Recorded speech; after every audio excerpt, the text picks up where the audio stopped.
Es hora de una creepy clásica. El día que conocí a Mary, un día de verano de 2007, realmente terminé hablando con una puerta. Bueno, más que hablar con una puerta, escuché los sollozos y las plegarias que venían del otro lado de esa puerta. Hablé con Terence, el esposo de Mary, durante 15 largos años. Mary aceptó verme porque a mi edad era imposible que trabajara para algún periódico y en realidad, yo no parecía otra cosa que un estudiante obsesionado con algunos temas, ocupado en su carrera y, si todo salía de acuerdo al plan, esperanzado en escribir algunas piezas de ficción, en algún momento. Y eso era todo lo que yo era. Obtuve la dirección de su casa y acordé visitarlos en un fin de semana en el que yo estaría en Chicago visitando a una tía.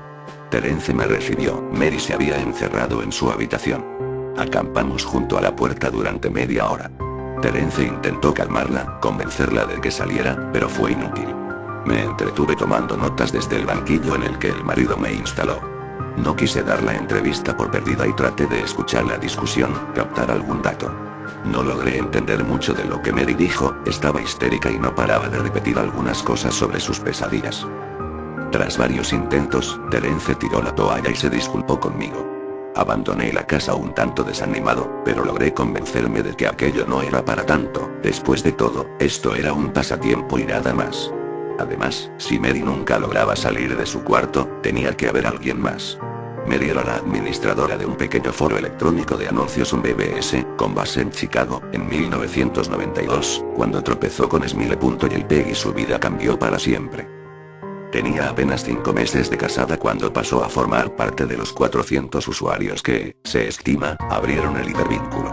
Ella, sin embargo, es la única que ha hablado abiertamente sobre la experiencia. El resto han permanecido en el anonimato o quizá han muerto. Fue en 2005, cuando apenas cursaba la preparatoria, que Smile.jpg atrajo mi atención por mi creciente interés en los fenómenos surgidos en Internet. Mary solía ser la víctima que se citaba para darle credibilidad a un fenómeno que también llegó a denominarse como Smile.gov. Lo que más me atraía era el absoluto silencio en Internet sobre la cuestión. La gente familiarizada con los rumores y dispuesta a hablar sobre ellos los consideraba apenas un hoax, pues incluso dedicando algunas horas a la tarea, es imposible encontrar la imagen. Ciertamente, existen muchas fotos manipuladas con la finalidad de hacerse pasar por la original y es eso lo que uno va a encontrar en los primeros intentos con cualquier buscador. A la imagen original se le atribuyen efectos colaterales muy significativos: ansiedad aguda, delirio y en algunos casos, epilepsia.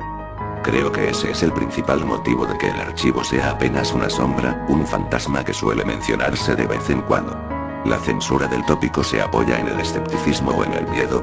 Ni Smile.jpg ni Smile.doc son mencionados en Wikipedia, aunque virales más escandalosos como goasello.jpg o 2girls1cup cuentan con su propia entrada. Asimismo, cualquier intento de subir una contribución referente a Smile.jpg es sistemáticamente eliminada por cualquiera de los múltiples administradores de la enciclopedia en línea. Al parecer, ya se hablaba de Smile.jpg en los remotos tiempos de Usenet, e incluso existe una historia muy persistente sobre un hacker que en 2002, inundó los foros de sátira y humor de Something Awful con la imagen, volviendo epilépticos a casi la mitad de su público. Se cuenta también, que para finales de la década de los 90, una cadena circuló vía email con el asunto: sonríe, Dios te ama. Sin importar los altos márgenes de exposición que estos eventos supondrían, pocas personas admiten haber tenido contacto con el archivo y hasta ahora, ninguna página o vínculo convincente ha sido descubierto. Aquellos que claman haber visto Smile.jpg suelen alardear agregando que en el momento en que lo vieron estaban muy ocupados como para guardar una copia en su disco duro.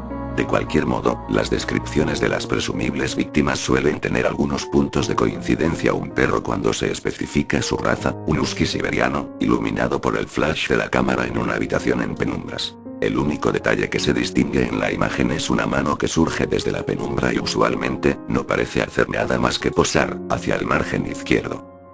Por supuesto, el enfoque de la imagen es el perro o la criatura similar a un perro, como también suelen llamarlo. El animal muestra una par de filas de enormes, blancos y afilados dientes, con un gesto que casi parece humano. Se suele agregar que la imagen se ha quedado dentro de la cabeza del espectador y que conforme se repite, vuelve en momentos de distracción durante el día y la va envolviendo la mente, hasta el punto en el que la imposibilidad de pensar en otra cosa se confunde con la sensación de no poder mirar hacia otra parte y la imagen comienza a despertar impresiones en los otros sentidos. Estos, por llamarlos así, episodios, parecen estar relacionados con los diagnósticos de epilepsia y también con la aparición de pesadillas, nítidas y paulatinamente más inquietantes. Después de que la condición empeora, el testigo suele terminar medicado y esto, al menos en algunos casos, suele mitigar el proceso. Supongo que el tratamiento que Mary tomaba no fue parte de esos casos. Después de regresar de Chicago, me dediqué a enviar mensajes de solicitud a varios grupos de noticias, foros, sitios y listas de correo, esperando encontrar el nombre de algún supuesto testigo de Smile. Y el PEC que sintiese la necesidad de dar su testimonio. Pasó demasiado tiempo sin ninguna respuesta y en algún momento, mi curiosidad comenzó a apagarse. Me encontraba camino a exámenes finales. Mary me envió un mail, a principios de marzo de 2008, para jml@com. de enerma.net. Asunto: la entrevista del año pasado. Todavía tengo mucha vergüenza por el modo como te traté cuando me visitaste.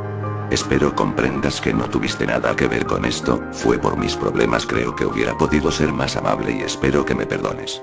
Tenía mucho miedo. Me siento acosada. He vivido así durante 15 años. El perro viene a mí en mis sueños, cada noche. Sé que parece mentira, pero es cierto. Hay algo, un color, algo que hace que las pesadillas que tengo no se parezcan a ningún sueño que hubiera tenido antes. Ya no recuerdo tanto los sueños que tuve antes. En mis sueños, nunca me muevo. Nunca hablo. Simplemente estoy mirando la escena de esa foto horrible, veo la mano, veo el perro y el perro habla. He pensado qué hacer durante mucho tiempo, he tenido mucho tiempo para pensarlo. Me imagino que se lo hubiera podido enseñar a algún compañero, a algún extraño, incluso a Terence, aunque la idea no me gustara. Cada noche durante 15 años, Smile.org ha venido a mis sueños y me ha exigido que difunda la palabra y entonces, si el perro cumple con su palabra, me dejará en paz. Lo que me detiene es pensar en lo que haría si me miente y si no la cumple. Y si todo se pone peor después de que lo obedezca, entonces ¿qué? Así que nunca le he hecho caso. Durante 15 años mantuve el disquete escondido entre mis cosas. Todas las noches viene y me exige que difunda su palabra. Pero yo he aguantado. Muchos de mis amigos del foro, los que vieron el archivo, dejaron de postear y luego se mataron. Otros simplemente desaparecieron y no supe más de ellos. Son los que más me preocupan. ¿Que decidieron? ¿Le hicieron caso? Perdóname, pero cuando hablaste con mi esposo y acordaron una cita, yo sentía que al fin me iba a volver loca. Había decidido darte el disquete. Ya no me importaba si el perro estaba mintiendo o no, quería que todo terminara, como fuera.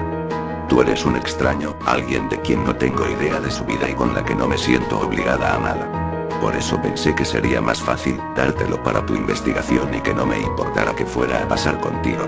Pero antes de que llegaras me vi en el espejo y me di cuenta de lo que estaba haciendo. Estaba a punto de arruinar tu vida para siempre. No pude soportarlo, todavía no puedo. Tengo mucha vergüenza de lo que estuve a punto de hacerte y todo lo que espero es que esta advertencia haga que recapacites y dejes de buscar el archivo. Porque puede que te encuentres con alguien más débil o más inconsciente y no dude en obedecer sus palabras. Las palabras. Todavía estás a tiempo de detenerte. Sinceramente, Mary. Terence me llamó unos días después, estaba en la ciudad y quería verme, lo cité en un café. Mary se había suicidado. Después de cremarla, había decidido revisar sus cosas, sus cuentas de correo y su ordenador. Fue hasta que me contó que había dado con el email que su esposa me mandó, que me di cuenta del verdadero estado en el que se encontraba. Era poco lo que quedaba del carácter afable y seguro con el que me había encontrado el año pasado. Me pidió que hiciera caso de lo que su esposa me había advertido. Había encontrado el disquete, etiquetado simplemente como Dog, en una estantería, en medio de un libro. Lo había roto y le había prendido fuego hasta volverlo nada más que un pedazo de plástico negro y retorcido. Silbó, me dijo. Noté su rostro palidecer mientras intentaba tragar saliva y luchaba por explicarme, por encontrar las palabras correctas para explicarme la cosa. Silbó, la cosa. Trató de disimular el tono de su voz, el temblor de sus manos, dándole un trago a su taza de café. La cosa aulló cuando se estaba quemando. Noté el cambio en su cara, conforme se daba cuenta de lo que me estaba diciendo, como si fuera un animal, vivo. Me conmovió, quizá demasiado. Tengo que admitir que no supe cómo manejar mi encuentro con Terence. Si esto era una broma, era una muy buena. Pensaba, para calmarme, que todo era un engaño. Parecían una pareja seria, pero hey, quién sabe, quizás solo se habían estado divirtiendo.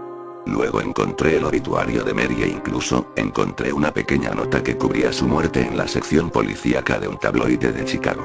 Estaba muerta, al parecer, aunque ni la nota ni el obituario decían nada acerca de un suicidio. Decidí abandonar definitivamente mi pasatiempo, sobre todo porque estaba por finalizar el semestre y tenía que concentrarme en los exámenes. El mundo tiene formas extrañas de ponernos a prueba. Casi después de un año completo de que viera al esposo de Mary, recibí otro mail. Para jml.com. Del Zair82.com. Hola. Encontré tu correo electrónico en una lista de correo. Tu perfil decía que estabas buscando a Smiledog. Yo la vi y no es tan mala como todo el mundo dice. La adjunto. Hay que difundir la palabra palabras. La verdadera imagen no la pondré, no sé si sea la verdadera imagen. El fin del mensaje todavía me da escalofríos. Mi cliente de mail mostraba un archivo adjunto. Su nombre, como era de esperarse, era Smile.jpg. Consideré si bajarlo o no. Era muy probable que fuese falso, todo lo que había pasado no volvía más probable otro resultado. Además, aún no estaba completamente convencido de los dichosos poderes de un simple fichero. El caso de Mary me había sacudido, claro, pero no era una paciente psiquiátrica de cualquier forma. Además, ¿cómo es que una simple imagen podría hacer lo que se supone que ésta hace? ¿Qué clase de criatura es capaz de romper la mente de un ser humano usando como único medio sus ojos? Por otro lado, no todo podía ser una mentira, algo tenía que existir del otro lado de la leyenda. Si descargaba la imagen, si la miraba, si al final de todo resultaba que Mary se encontraba en lo correcto, si Smile.dog venía a mí en mis sueños a exigirme que difundiera su palabra palabras, ¿qué haría entonces? Viviría como lo hizo Mary, luchando con todas mis fuerzas durante el resto de mi vida, para no rendirme ante las órdenes de la criatura, hasta finalmente sucumbir a mi propia muerte o mi propia locura. ¿Y si elegía el otro camino, a quién le cargaría algo como esto?